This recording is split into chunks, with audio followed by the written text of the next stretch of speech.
Good morning plus two class. Mendel के first law of dominance की limitations को हम डिस्कस कर रहे हैं।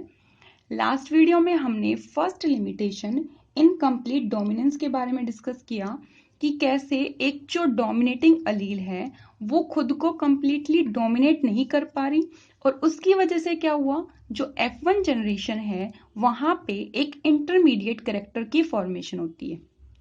ठीक है, नेक्स्ट जो लिमिटेशन हम डिस्कस कर रहे हैं वो क्या है, को डोमिनेंस, जो कि बहुत इंपॉर्टेंट फिनोमिना है। को जो वर्ड है इसका मतलब क्या होता है, साथ साथ या फिर दोनों। ठीक है, डोमिनेंस का मतलब आप समझते हैं जो अपना करेक्टर अफेक्टिवली शो करवा पाए। तो इस फिनोमिना में क्या होगा, जब भी दो अलील साथ में प्रेजेंट है तो वो क्या करेंगी, डोमिनेंट रिसेसिव का जो रिलेशनशिप होता है कि दो अलील्स आई हैं, दोनों में से एक जो डोमिनेटिंग होगी वो अपना कैरेक्टर शो कर देगी। यहाँ पे वो फिनोमिना क्या है, शो नहीं होगा। जो दोनों अलील्स जो कि डिफरेंट थी वो इंडिपेंडेंटली अपने कैरेक्टर को शो करेगी। ठीक है, तो इसीलिए इस फिनोमिना को क्या बोल रहे हैं, कोडोमिनेंस, जिसमें दो डिफरेंट अलील्स जो कि हेट्रोजाइगस फॉर्म में, हेट्रोजाइगस का मतलब आप समझते हैं, जैसे ये फॉर्म दिखाई गई है, दोनों अलील्स क्या है, डिफरेंट है। तो जब दो डिफरेंट अलील्स दोनों की दोनों अपने कैरेक्टर को एक्सप्रेस करती है, उस फिनोमिना को क्या बोला जाता है, कोडोमिनेंस। कोडोमिनेंस का एग्जांपल क्या रहेगा, ABO blood group, human beings में जो एबीओ ब्लड ग्रुप है वो। और दूसरा एग्जाम्पल क्या है, coat colour in cattle, cattle में जो उसकी स्किन का कलर है वो भी कोडोमिनेंस का ही एग्जाम्पल है। अब जो ह्यूमन बींग्स में एबीओ ब्लड ग्रुप्स हैं उसको कंट्रोल करने के लिए हमारे पास आई जीन होती है। ठीक है, आई जीन क्या कर रही है, एबीओ ब्लड ग्रुप्स को कंट्रोल कर रही है कि किसी ह्यूमन बींग का ब्लड ग्रुप कैसे रहेगा, क्या उसका ब्लड ग्रुप बनेगा। ठीक है, और हमें पता है कि जीन हमेशा क्या होती है, पेयर में ही काम करेगी। तो ये आई जीन है जो ये भी पेयर में काम करेगी। बट इस आई जीन की 3 अलील्स पॉसिबल है, या तो आई ए अलील हो सकती है, या आई बी हो सकती है, या फिर क्या हो सकती है, आई नोट, जिसको आप स्मॉल आई से भी डिनोट कर सकते हैं। और ये वाली जो अलील है आई नोट वाली या स्मॉल आई वाली, ये एक रिसेसिव अलील है। और आई ए और आई बी ये दोनों की दोनों क्या है, डोमिनेटिंग अलील्स हैं। ठीक है, अब जीन पेयर में काम कर रही है, आई ए और आई बी ये क्या करेंगी, अपना एंटीजन प्रोड्यूस करेगी। एंटीजन कहाँ पे बनेगा, ब्लड ग्रुप की बात कर रहे हैं तो जो ह्यूमन बींग्स की आरबीसी है उस आरबीसी पे जो एंटीजन बनता है उस पर्सन का ब्लड ग्रुप वो ही बन जाता है।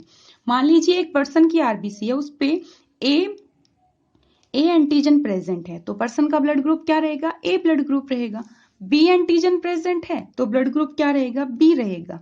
ठीक है, अब आई ए और आई बी कैसे प्रेजेंट होंगी, देखो, अगर आई ए अलील और आई ए अलील दोनों की दोनों डोमिनेटिंग अलील प्रेजेंट है तो उस पर्सन का जीनोटाइप क्या बनेगा, आई ए और आई ए, और जो ब्लड ग्रुप बनेगा वो क्या बनेगा, ए ब्लड ग्रुप बनेगा। ठीक है, क्या बोल रही हूं मैं, अगर किसी ह्यूमन बीइंग में आई ए जीन प्रेजेंट है तो उसका ब्लड ग्रुप क्या बनेगा, ए बनेगा। ठीक है, किसी इंडिविजुअल में एक जीन तो आई ए मतलब कि डोमिनेटिंग अलील और एक क्या रही, रिसेसिव अलील आई, तो भी उस पर्सन का ब्लड ग्रुप क्या रहेगा, ए ही रहेगा।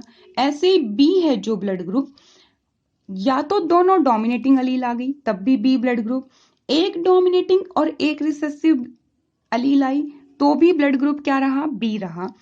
बट जब दोनों की दोनों अलील्स रिसेसिव फॉर्म में होगी तो उस पर्सन का ब्लड ग्रुप क्या रहेगा, ओ रहेगा। अभी हमने क्या डिस्कस किया, ए ब्लड ग्रुप कैसे आ सकता है, दो पॉसिबिलिटी है उसकी, बी ब्लड ग्रुप आने की भी दो पॉसिबिलिटी है, जो ओ ब्लड ग्रुप है उसके आने की सिर्फ एक ही पॉसिबिलिटी है, जब दोनों की दोनों रिसेसिव अलील साथ में प्रेजेंट होगी तो ही पर्सन का ब्लड ग्रुप क्या बन सकता है, ओ बन सकता है।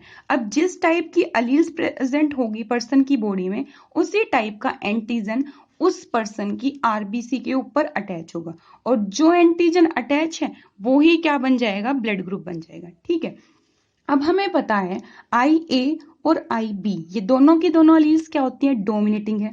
जब ये दोनों अलील साथ में प्रेजेंट होंगी, मान लो किसी पर्सन की आरबीसी के ऊपर जो एंटीजन है वो एंटीजन ए और बी, ये दोनों के दोनों एंटीजन प्रेजेंट है आरबीसी के ऊपर, तो उस पर्सन का ब्लड ग्रुप क्या बनता है, ए बी बनता है। ठीक है, तो इसका मतलब क्या है, ये किसका एग्जाम्पल हुआ, कोडोमिनेंस का एग्जाम्पल हुआ, क्योंकि उस पर्सन के पास आई ए और आई बी ये दोनों की दोनों अलील्स प्रेजेंट हैं, और दोनों अलील्स क्या हैं, डोमिनेटिंग अलील्स हैं, और दोनों डोमिनेटिंग अलील्स जब साथ में आ गई है तो पर्सन का जो ब्लड ग्रुप है वो क्या बनेगा, ए बी ब्लड ग्रुप रहेगा। ठीक है, तो इस तरह से दोनों की दोनों अलील्स ने क्या किया, अपना कैरेक्टर शो किया है। सो ये जो ए बी ब्लड ग्रुप बन रहा है ये क्या है, दोनों अलील्स अपना अपना इंडिविजुअल कैरेक्टर शो कर रही है। ए ब्लड ग्रुप वाली जो जीन थी उसने अपना कैरेक्टर ए शो किया है, और बी वाली ने क्या किया है, बी कैरेक्टर शो किया है, और इस तरह से इंडिविजुअल का ब्लड ग्रुप क्या बना, ए बी ब्लड ग्रुप बना। ठीक है,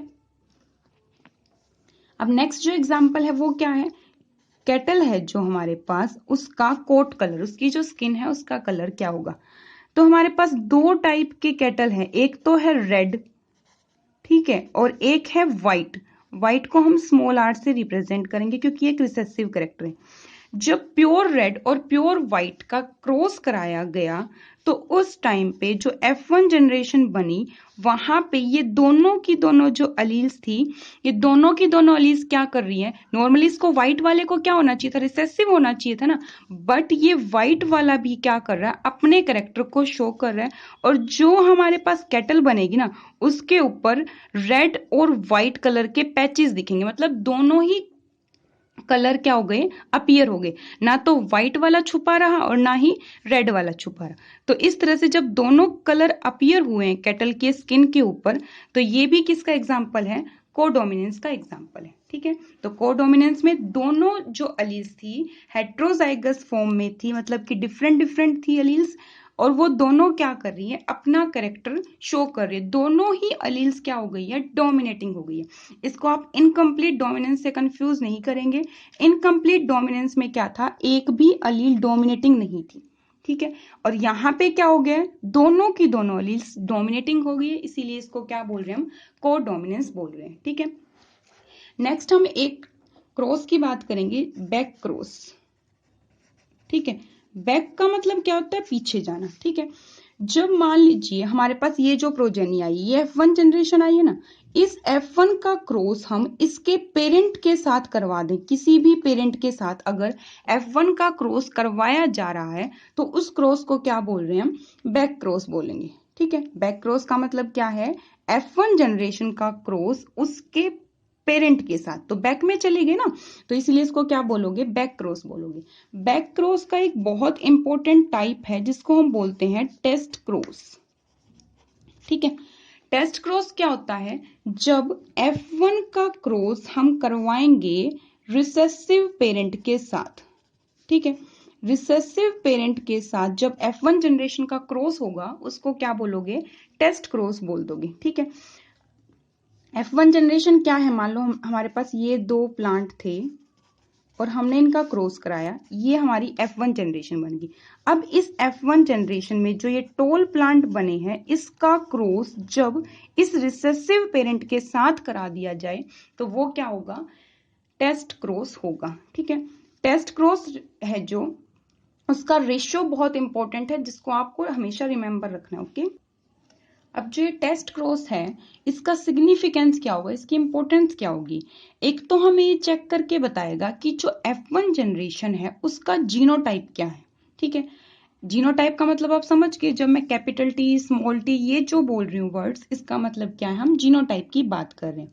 ठीक है, अब जैसे इसमें देखिए हमारे पास ये जो प्लांट था ये था टोल। ठीक है, अब टोल प्लांट बनने की हमारे पास दो पॉसिबिलिटी है, या तो उसका जीनोटाइप क्या रहे, कैपिटल टी रहे, या फिर उसका जीनोटाइप क्या रहे, कैपिटल टी स्मॉल टी रहे। अब हमें ये नहीं पता कि ये जो F1 जनरेशन में सारे टोल प्लांट बने हैं ये कैसे बने हैं, मतलब कि ये होमोजाइगस टोल है या फिर ये हेट्रोजाइगस टोल। हेट्रोजाइगस का मतलब क्या है, दो डिफरेंट अलील्स जब आ जाएंगे उसको क्या बोल देंगे हम, हेट्रोजाइगस बोल देंगे। तो हमें चेक करना है कि ये जो प्लांट F1 जनरेशन के टोल बने हैं, ये कैसे टोल बने? मान लीजिए ये क्रॉस भी तो पॉसिबल हो सकता था, ये क्रॉस हो जाता तो यहाँ पे भी तो जो सारे प्लांट बनते वो भी क्या बनते? टोल बनते। तो हम अब इसका जीनोटाइप चेक कर सकते हैं कि इसका जीनोटाइप ये है या ये है, क्योंकि हमें सिर्फ फिनोटाइप पता है कि हमें टोल प्लांट दिखाई दे रहे हैं। तो इसकी चेकिंग करने के लिए हम किसका क्या करेंगे? टेस्ट क्रॉस करेंगे, जिसमें हम रिसेसिव पेरेंट के साथ क्रॉस करवा देंगे। अब अगर ये जो प्लांट था जो कि अननोन था, हमें नहीं पता कि ये टोल तो है बट कैसा जीनोटाइप, इसका क्रॉस हमने रिसेसिव पेरेंट के साथ कराया, तो जो F1 जनरेशन बनेगी इनके क्रॉस के बाद, वहां पे अगर सारे टोल प्लांट प्रोड्यूस हो रहे हैं, इसका मतलब जो अननोन प्लांट था उसका जीनोटाइप क्या था? होमोजाइगस टोल, मतलब कि दोनों की दोनों अलील्स क्या थी? वहां पे डोमिनेटिंग थी। अगर ये प्लांट होता, अब ये हमारे लिए अननोन है, हमने इसका रैंडमली इसके साथ क्रॉस करवा के देखा है, अगर रेशियो 1:1 आए, मतलब 50% तो टोल प्लांट बने और 50% प्लांट क्या बने? ड्वार्फ बने, तो इसका मतलब क्या है? वहां पे जो अननोन प्लांट था वो हेट्रोजाइगस टोल था। तभी तो इस क्रॉस के बाद क्या हुआ? हमारे पास 50% तो ड्वार्फ प्लांट बने और 50% प्लांट क्या बने? टोल बने। अगर वो पेरेंट होमोजाइगस टोल होता तो सारे के सारे प्लांट क्या बना देता? टोल बना देता। बट अगर 50% टोल बने हैं और 50% ड्वार्फ बने, इसका मतलब पेरेंट क्या था? ये हेट्रोजाइगस टोल था। ये जो रेशियो है 1:1 टेस्ट क्रॉस के मोनोहाइब्रिड रेशियो, ये बहुत इंपॉर्टेंट है। और फिनोटिपिक और जीनोटिपिक दोनों ही रेशियो क्या रहेंगे? 1:1 रहेंगे। फिनोटिपिक का मतलब देखने में आधे प्लांट टोल दिखेंगे और आधे प्लांट क्या दिखेंगे? ड्वार्फ बनेंगे, ठीक है। और उनका जीनोटाइप भी क्या रहेगा? हाफ का रहेगा कैपिटल टी स्मॉल टी और हाफ का रहेगा स्मॉल टी स्मॉल टी। तो ये था टेस्ट क्रॉस जो कि बहुत इंपॉर्टेंट है। ओके।